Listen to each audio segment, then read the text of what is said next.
আসসালামু আলাইকুম। আজকে আমি নতুন একটি ব্লগ নিয়ে আসলাম আপনাদের মধ্যে। আমার ব্লগটি আপনারা দেখতে থাকুন। দুপুরবেলা আসছি পাক করতাম, এসে দেখি কি জিরা নাই। তারপরে জিরা ডেম টালছি, টাইলা ফাটার মধ্যে দিয়ে গুঁড়া হরতাছি। এই যে টাইলাটা আপনার মধ্যে রাখছি।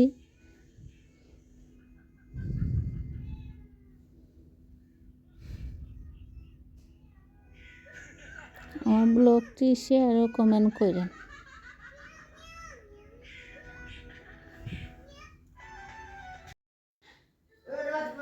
এই যে আজকে রোদ নাই, বৃষ্টির মতন অন্ধকার অন্ধকার করে তুইয়া রাখছে।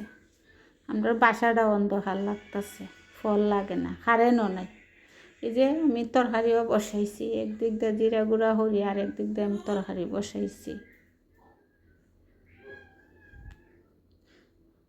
আজকে দেখি কি রান্নার মতন মাছ টাছ নাই, তো ভাবলাম আজকে যেমন মেঘলা মেঘলা, তো মাংস ভিজে মাংসই খাইলে আজকে। ফ্রিজে গিয়ে দেখি কি মুরগি আছে, মুরগিটা তারপরে ভিজাইছি। শীতের দিনও বাইটটা তাড়াতাড়ি জাগা দিন।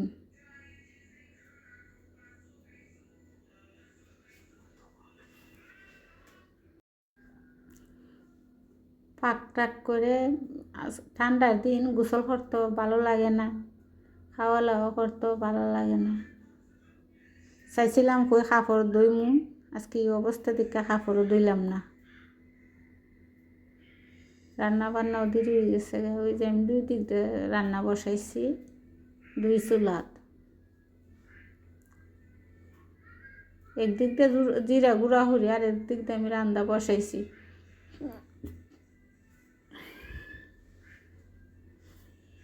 মাংসটি দইয়ালাই, মাংসটি ভালো করে দইয়া নিতেছি।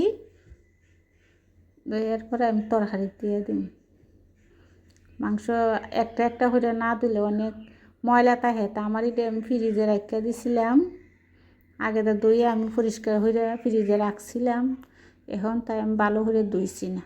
দেওয়া দেয় আমি মাংসটি দেলাইলাম তরকারিতে, এতে মাংসত আমার ছেলেমেয়েরও পোলট্রি মুরগি এরার দ্বারা খুব ভালো লাগে। নরম নরম তাই হাড্ডি মাড্ডি সব খাওয়া যায়। দেশি মুরগি তো ধরেন হাড্ডি শক্ত তাহে, পোলট্রি মুরগি এরা ভালো হয়। তো ভাবলাম ওই মেঘলা দিন যেমন আজকে এরারও মাংসটা রান্দা খাওয়ায়। অর্ধেক মাংস রাঁধছিলাম আর অর্ধেক মাংস রয়েছে, ওই আজকে দেলায় ফাঁক করে। আবার টেংডি, এই যে টেংডি আমি আবার ভালো লাগে, আমার দ্বারা টেংডি ভালো লাগে মুরগি। সব মাংস ধোয়া শেষ, মাংস দিয়ে এখন আমি তরকারি দিয়ে দিই। মশলাটা আমি আগে কষাই নিছি। মশলাটা ভালো করে কষাই নিলে তাহলে তরকারিটা ভালো লাগে। আমি আবার জাল খাই বেশি, আমরা অনেক জাল হইব। আমরা জাল না হইলে তরকারি আমাদের কাছে স্বাদ লাগে না। আমরা শুটকি মাছ মাংস বরঞ্চ আমরা মাছ শুটকিতে মাংসর মধ্যে জাল খাই বেশি, তা আমাদের কাছে ভালো লাগে জাল দিয়ে।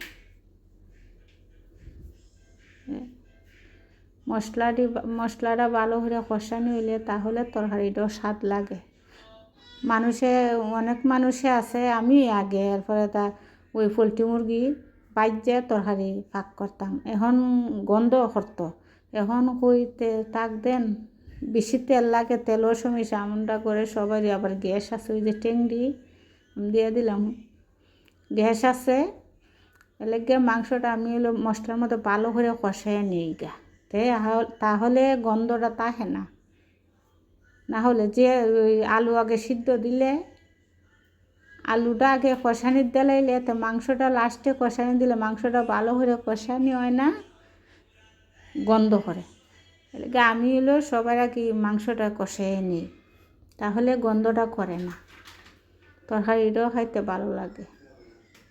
লাউ রাখছিলাম, কই লাউ ফাঁক করমু আজকে, লাউটাও ফাঁক করতাম না, আজকে ভালো লাগে না, মেঘলা দিন। ওই সেদিন যে পিঠা বানাইছিলাম ফিটাডি, এই যে ফিটাডি বালি রয়েছে, ঠান্ডা দিন তখন আমি বলের মধ্যে রাখা দিচ্ছি টেবিলের মধ্যে। ফিটাডি বানাইলে একটু সুবিধা, মনে করেন সকালবেলা নাস্তা বানায় খাওয়া যায়। এই যে নাইকেল পিঠা, ইডি হইলো নাইকেল পিঠা, আর ইডি হইলো শীতল পিঠা, শুটকি পিঠা, আর ইডি হইলো চই পিঠা। পিঠা বানানি এই একটা মনে করেন ভালো, সকালবেলা মনে করেন অন্য কিছু করা লাগে না। সকালবেলা এরপরে তো আমরা পিঠা বাজ্যা খাই এলাইতাম পারি, এলাকে আমি অনেকটা পিঠা বানাইছি, কই 4-5 দিন রেখে রেখে ফ্রিজে রেখে রেখে খাওয়া যাইব। আমি এখন আলু খাট মাংস দিবার লাগে, মাংসটা কষানি দিছি, মাংসটা কষানি হোক, আর আমি আমার আলুটা কুটটালাই। আজকে বাসায় নাই, ছেলে মেয়ে গেছে গা কলেজও, ছেলে গেছে গা স্কুলও, ছোটো ছেলেটা আছে বাসায়, আর বাবা এর রাখতেছে, আর আমি সুযোগে রান্নাবান্নাটি শেষ করে দিতেছি। বাচ্চাটা আবার উঠবো চিল্লির মধ্যে।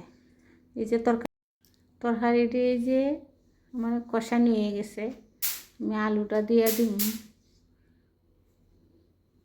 একটা গ্যারান বাড়িছে, কষানির গ্যারান।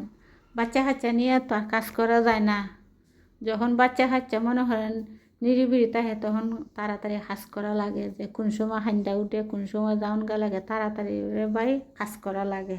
সব সময় ভিডিও দিতেও পারি না, করতেও পারি না। আমি এক সপ্তাহে হঠাৎ ভিডিও সারি, সুযোগ পাইলে করি না, তো করি না। আমরা ঘরে একজন আছে মশা মারব টাস টুস করে। এই যে আলুটা আমি দইয়া নিলাম, আলুটা দইয়া নিয়ে সেই যায় আলু আবার মনে করেন আলাদা তেলও ফালাইয়া দুজো বাজি ফিরে আবার তরকারিটা দেওয়া যাইত, তাহলে আরও ভালো লাগতো। তো আমি আলু টালু আরও আলাদাভাবে বাজি করি না, আমি কষানিতে দিয়ে দিই। তবে একদিন হাইমু আলু বাজি কইরা, যে আলুটা লাড়া, মাংসটা আগে লাড়া দেওয়া লাগবে, না হলে আলুর যাতা মাংসটা ভাঙ্গা যাকা।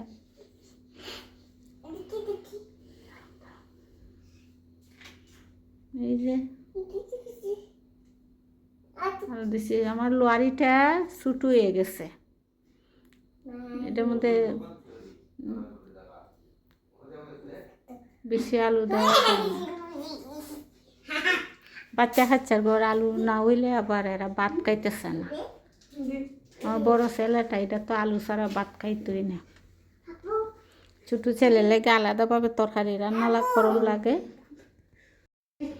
এটার মধ্যে জুল দিলে ওই তো সমান সমান হয়ে যায় বুগা, বেশি জুল দেওয়া যায় তো না, আর বেশি জুল দিতাম না। পোলট্রি মুরগির মধ্যে আপনি বেশি জুল টুল কাটে না, দেশি মুরগির জুলও বালা, এলাকে মানুষের জুল দেই বেশি।